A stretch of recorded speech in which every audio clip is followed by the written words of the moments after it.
Senhor esteja convosco. Proclamação do Evangelho de Jesus Cristo segundo Marcos.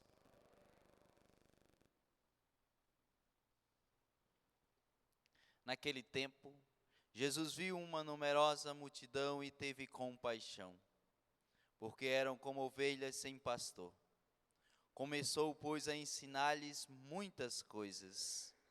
Quando estava ficando tarde, os discípulos chegaram perto de Jesus e disseram: Este lugar é deserto e já é tarde. Despede o povo, para que possa ir aos campos e povoados vizinhos, comprar alguma coisa para comer. Mas Jesus respondeu: Dá-lhes vós mesmos de comer. Os discípulos perguntaram: Queres que gastemos 200 denários para comprar pão e dar-lhe de comer? Jesus perguntou: Quantos pães tendes? Ide ver. Eles foram e responderam: 5 pães e 2 peixes. Então Jesus mandou que todos se sentassem na grama verde, formando grupos. E todos se sentaram, formando grupos de 100 e de 50 pessoas. Depois Jesus pegou os 5 pães e os 2 peixes, ergueu os olhos para o céu, pronunciou a bênção, partiu os pães, e ia dando aos discípulos para que os distribuíssem. Dividiu entre todos também os 2 peixes. Todos comeram e ficaram satisfeitos, e recolheram 12 cestos, cheios de pedaços de pão e também dos peixes. O número dos que comeram os pães eram de 5.000 homens. Palavra da salvação.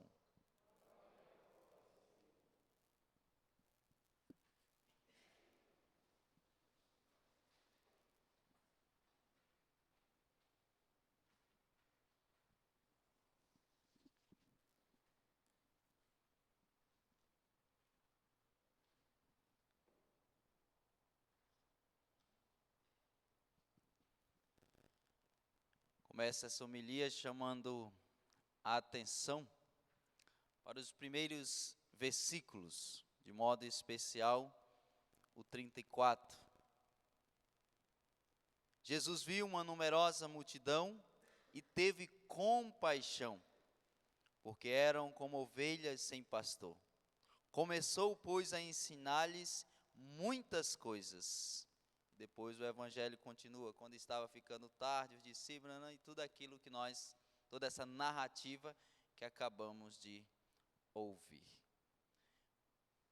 E o evangelista São Marcos faz questão de frisar isso. O Senhor olha, tem compaixão da multidão, a partir faz até essa analogia que era como se ovelha que não tivesse pastor, porém o Senhor se detém primeiramente a uma coisa, a ver na leitura passa por despercebido, o Senhor se detém a ensinar-lhes, ou seja, o ensino da palavra, o ensino da verdade.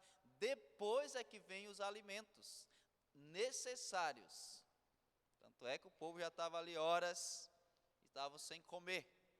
Mas a primeira preocupação de Jesus não foi de encher a barriga de quem estava ali.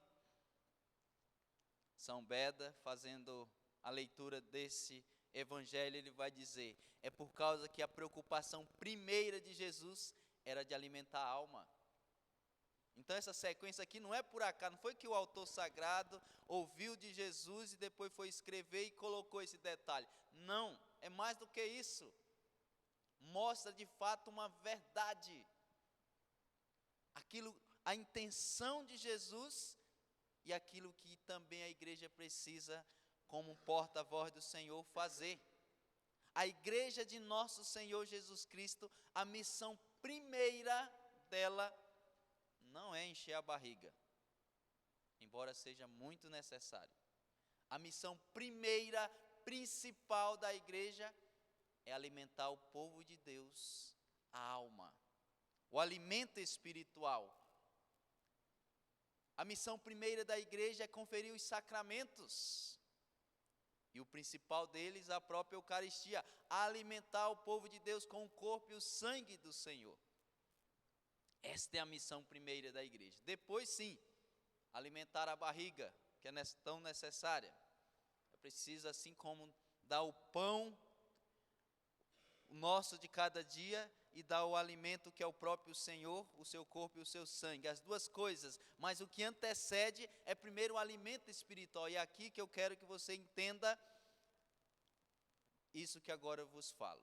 É a partir do alimento espiritual que a igreja deve, olha só a palavra que eu estou usando, deve, precisa dar também o alimento corporal. Desde que o começo, o início, a missão primeira seja compreendida, que é o alimento espiritual. Que algumas vezes a igreja, sobretudo do Brasil, se perdeu nesse sentido, em alguns momentos.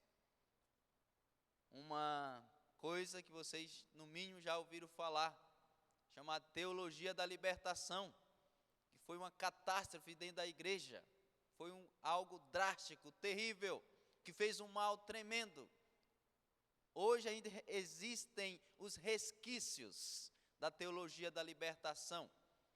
Talvez você conviveu com a igreja ainda nesse cenário, nesse contexto, inclusive aqui em Várzea Grande, Cuiabá, o cenário da teologia da libertação, terrível, uma das piores heresias, se assim nós podemos dizer, algo que fez um mal tremendo para a igreja, porque muitos membros da igreja entenderam de forma equivocada a maneira como deveria pregar o evangelho, colocar o evangelho em prática, entenderam completamente errado.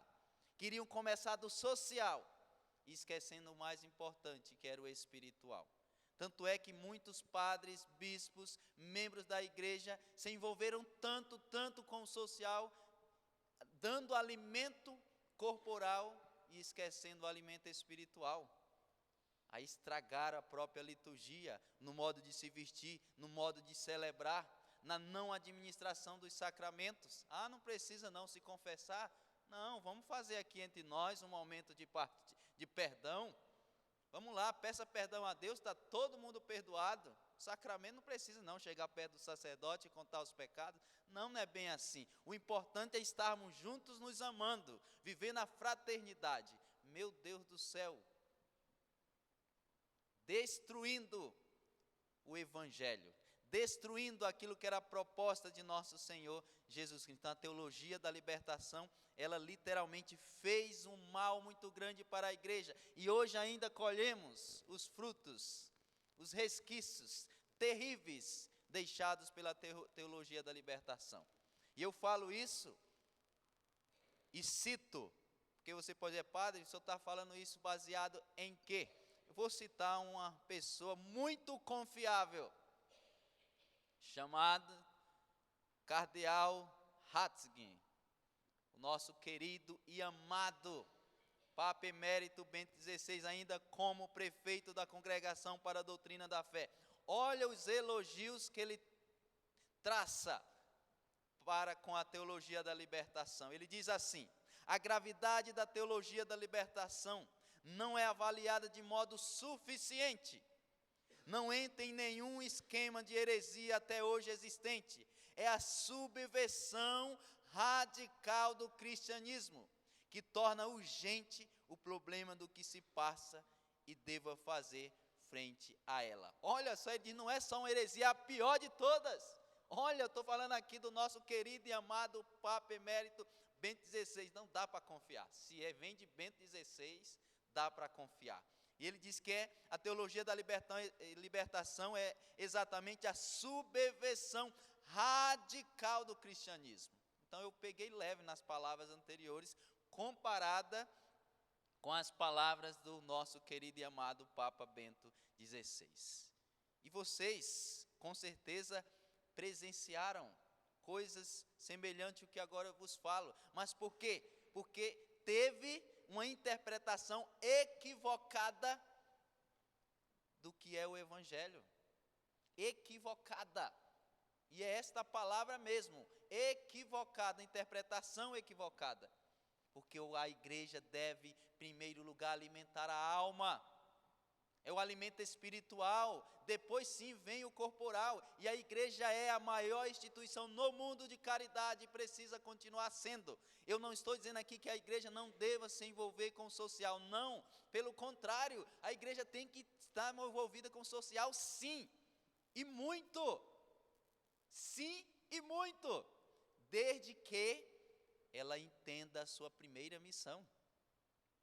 Em vez de nós padres colocarmos bandeira, faixa nas costas ou algo do tipo, tem que colocar estola. E ir para os confessionários, não é faixa não, é estola. Colocar estola e atender confissão. Em vez de nós estarmos só reunidos, planejando coisas sociais, nós devemos estar reunidos com o povo de Deus, administrando os sacramentos. E o principal deles, dos 7 sacramentos, a Eucaristia, alimentando a alma do povo de Deus, preparando o povo de Deus para o céu. Esta é a nossa missão de sacerdote, alimento espiritual. Quando os discípulos chegam até Jesus, Senhor, como é que nós vamos dar de comer para esse tanto de gente? Não tem comida que chegue, pode chegar caminhão aí, esvaziar, que não vai dar certo não. E a resposta de Jesus é: dá-lhes vós mesmos de comer. Olha só, dá-lhes vós mesmos de comer. Mas por que Jesus usa também essa expressão, dá-lhes vós mesmos de comer? Primeiro, para que eles pudessem ter fé no que Deus é capaz de fazer, mas compreendendo até a missão posterior da igreja, que seria alimentar o povo de Deus na fé, nos sacramentos. E uma segunda coisa desse dar-lhes vós mesmo de comer, pelo exemplo. É como Jesus dissesse: olha, eu estou realizando um milagre, vocês estão comigo, depois vocês farão o mesmo. Vocês não vão só ser contadores de histórias, ou contador de história, vocês farão a mesma coisa. Dá-lhes vós mesmo, o que eu estou fazendo depois vocês farão. Que é esse compromisso na prática do evangelho ser colocado. Com a vida, que era impressionante, e eu tive acesso a muitos padres, bispos, ligados à teologia da libertação, e olha que eu não sou tão velho, tenho 32 anos, só que não batia o discurso verbal com a vida. Falava-se de pobre, falava-se de social, falava disso e daquilo, mas a vida não batia, andando nos melhores carros, morando nas melhores casas, para mim luxo, mas o discurso pobre, não batia, vida e discurso não batia. Por isso que era, o Papa vai dizer isso, uma subversão radical do cristianismo, até mesmo nisso, no exemplo, não batia. Eu tive professor ligado à teologia da libertação, que todo o discurso dele era esse, um discurso social, discurso social, discurso social. Mas morava num apartamento que pagava só do condomínio 3 mil reais, carro de mais de 100 mil reais que andava. Mas desse jeito aí, para defender o pobre, até eu. Às vezes é só o discurso, não tem que ser vida. A vida tem que corresponder. O discurso do padre Helenildo e a vida tem que corresponder, senão está errado. E a teologia da libertação, meu Deus do céu, era só discurso. Só discurso. Vida e discurso não batia. Eram coisas opostas. Exatamente por causa da subversão que tinha acontecido na vida. Na vida, a interpretação equivocada do Evangelho. E nós padres precisamos entender isso, senão nós vamos nos perder. Nós, a começar de mim, que estou iniciando o ministério, tem nem 2 anos de padre, começando o ministério, se eu, padre Helenildo, não compreender que a minha missão é alimentar espiritualmente, em primeiro lugar, o povo, eu vou me perder. Vou me perder, como muitos padres se perderam ao longo da caminhada. E eu peço a Nosso Senhor que eu não me perca, que eu entenda a minha vocação, a minha missão. Em primeiro lugar, o alimento espiritual, depois o alimento corporal. E aqui o alimento corporal, posso me referir a todas as realidades humanas que a igreja ela não se envolve em si com política, mas ele ilumina a política. Porque o evangelho ilumina todas as áreas do mundo. O evangelho precisa iluminar. Aonde tem treva tem que chegar a luz do evangelho. O envolvimento direto não, mas iluminar, dizer da verdade que tem que acontecer, sim. Desde que entenda que não é esta a primeira missão. A primeira é o alimento espiritual, conferir os sacramentos.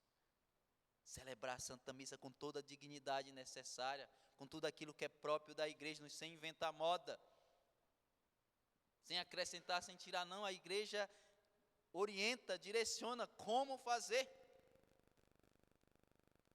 Se nós padres entendermos isso, faremos um bem muito grande para as ovelhas que Deus confiará a nós. Por outro lado, se nós não entendermos isso, seremos mais um no meio da multidão.